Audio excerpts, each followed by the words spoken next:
It's our first episode of The Brief, and today we're going to be talking to Karen Sargent. She is an operations strategist and a fractional COO. More with Karen on The Brief today. Hey, Karen. Hello. Nice to see you. Thank you for joining us. Good to be here.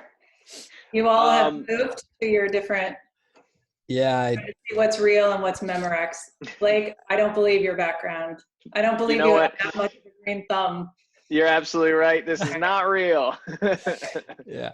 But Garrett, yours is nice. believable though. Yeah.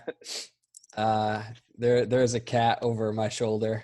We'll see what happens. Karen, thank you again so much for joining us on The Brief. We wanted to first just introduce you and get to know a little bit more about you and what you do.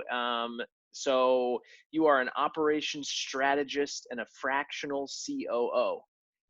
What exactly does that mean? So it just means I help small business owners run their day-to-day operations.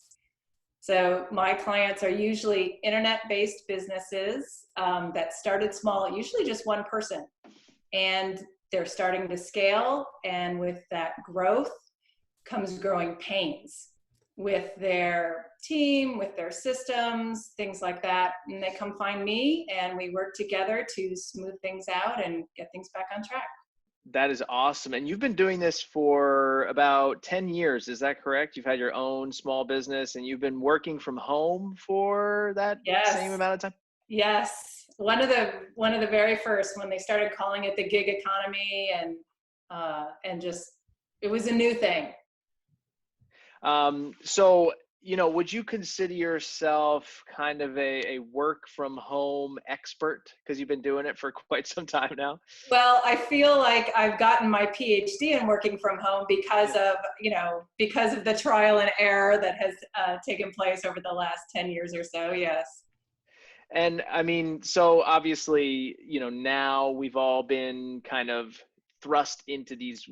Someone earlier said it's a work from home conundrum, or the work from home situation, if you will. It's a scary time, quite honestly, for a lot of small businesses, including ours, quite frankly. And it's a scary time in the world, but life goes on, and we're all trying to stay afloat and stay positive and keep working. So I think adapting to the work from home thing is just huge. So we definitely would love to ask, you for some tips. What do you think the most important thing you could tell someone if they were like, oh no, I have to work from home now, what should I do? What's your number one piece of advice? Number one piece of advice. So when I thought this through, I actually came up with three big things. And the first one is to be intentional and set some goals. Because I think, especially in what's going on right now, some of us can think it's like this giant snow day, right? Where we're just sort of in perpetual waiting for something to happen. And also because the headlines are so scary, both from the health scare and the economic scare, there's a tendency, or there's the chance that we can just sort of like let that dictate what's going on in our lives. So we're just hitting refresh, right? And we're just waiting.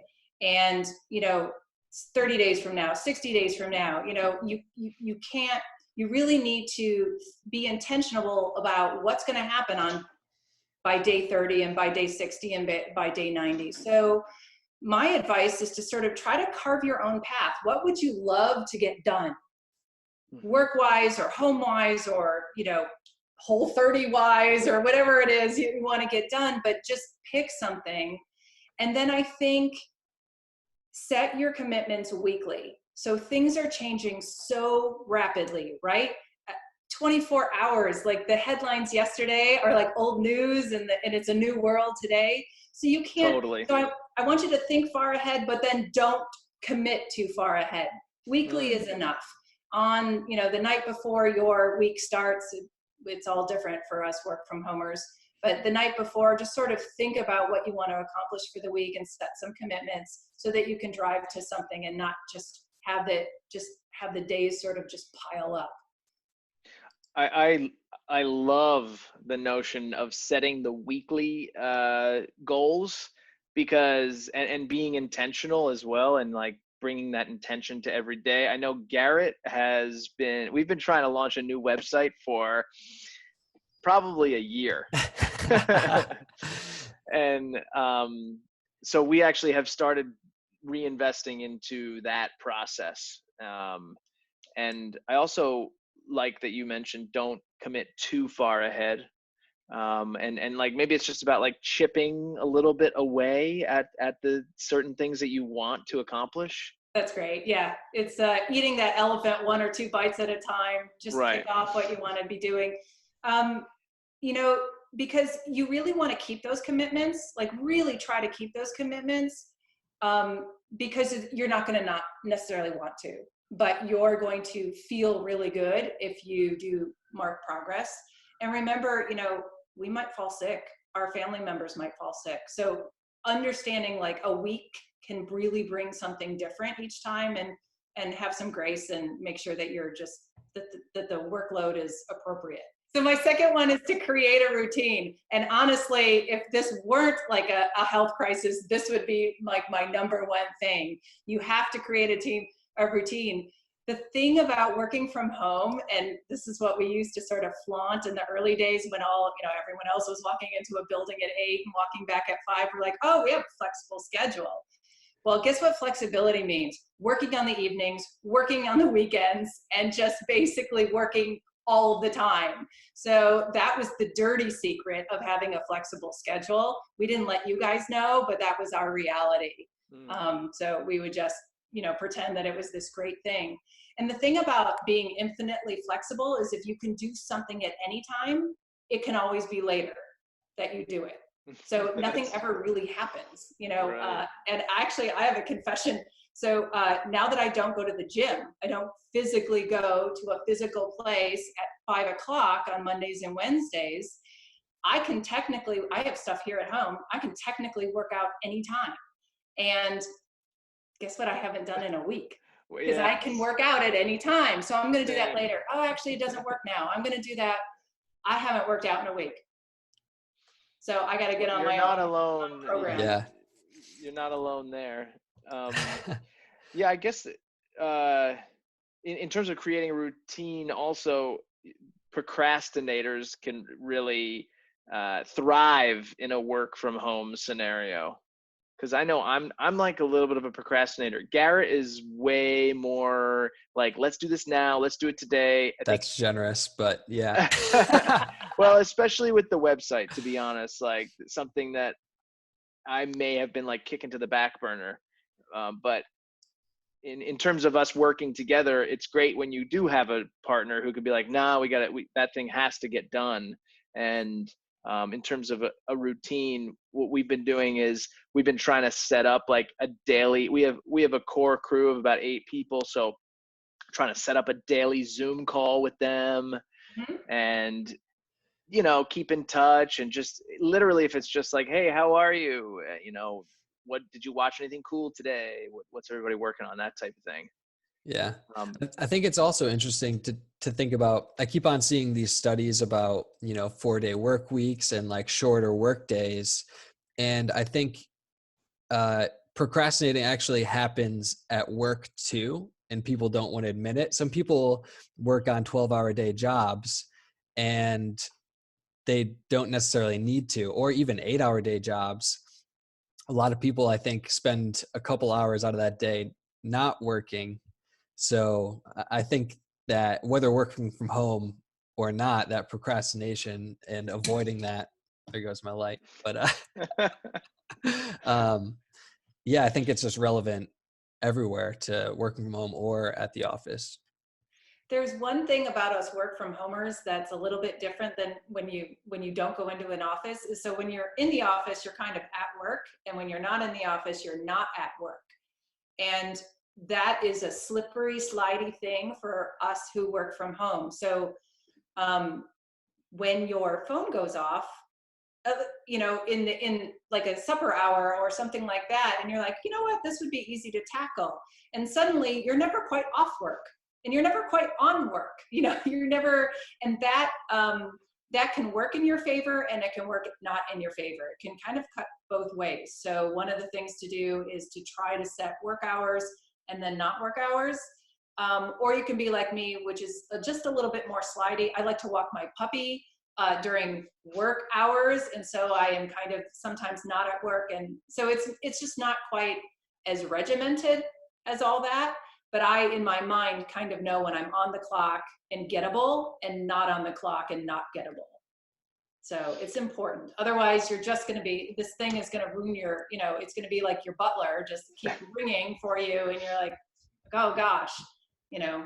I'm so with you. Do not disturb is a great little Yes. tool when you don't want to hear that bzz, bzz of Slack, or you know, you're just like, gonna put that on do not disturb, and you know what, we can get to it in the morning. What's number 3? All right, so my third one is unique to what's happening. I say it's cultivating a growth mindset.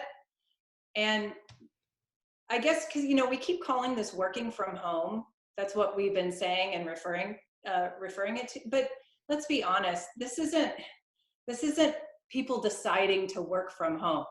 This is people being asked to not go out.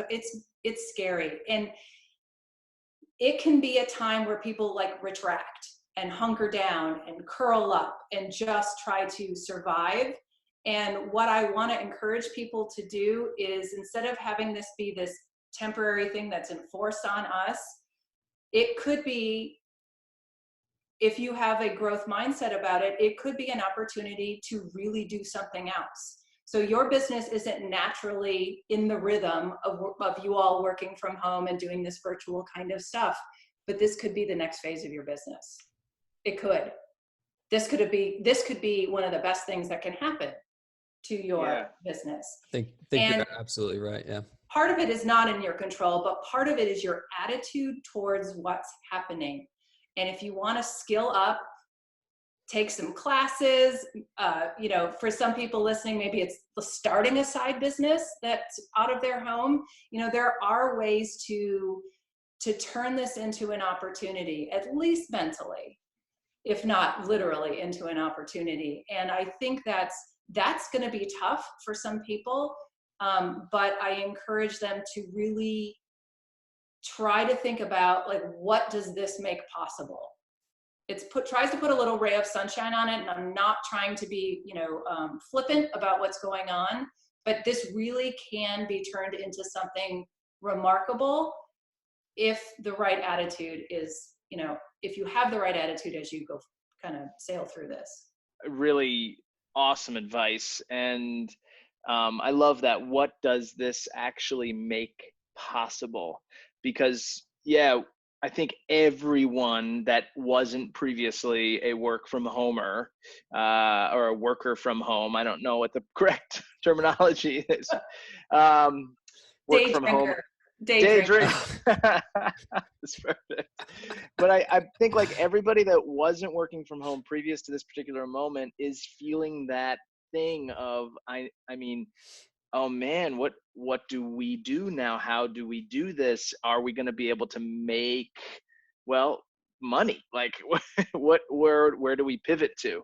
And the growth mindset is huge. And I think also we've talked, you've mentioned it a lot throughout the call. It's just kind of trying to live in the day as well as keep your routine, and set your goals. But for me too, it's like, I'm going to, you know, just take care of today, and we're going to do what's in front of us today, and not try to focus so much on, well, the news and these predictions of where things are going to go, because no one really has a handle on the situation yet. So yeah, it's all incredible advice. Yeah, I think just as you were summarizing it, thank you, because it kind of ties it all together. It just sort of struck me. I think the way to sum it up is, don't give away your power. Don't give away your power to the headlines. Don't give away your power to your notifications, and don't give away your power to your predicament. Like, we can carve our own path through this. in small ways, and it can turn around and be like some of the, the biggest growth spurt that some of us could be, facing and thriving through. Don't give away your power.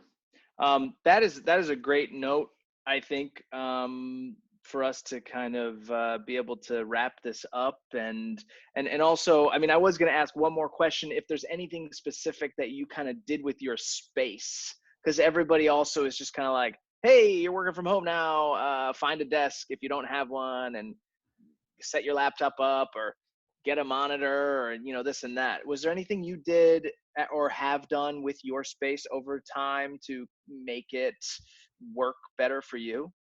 Yeah, for me, I need a dedicated room that my head gets into work mode when I walk in there. It's sort of going to work, and leaving work is walking into a room. And I don't have a monitor that has or a CPU that can handle a virtual background like you, so I have to like keep it clean. So when I have Zoom meetings, people don't understand or they don't know the real me, and what piles may lie invisible just off camera. So. Yeah. Well, yeah, that's why I did the virtual background. Because it's just a wall behind me, because the rest of this room is a mess. Right. Cool. Yeah, the dedicated space is a big thing.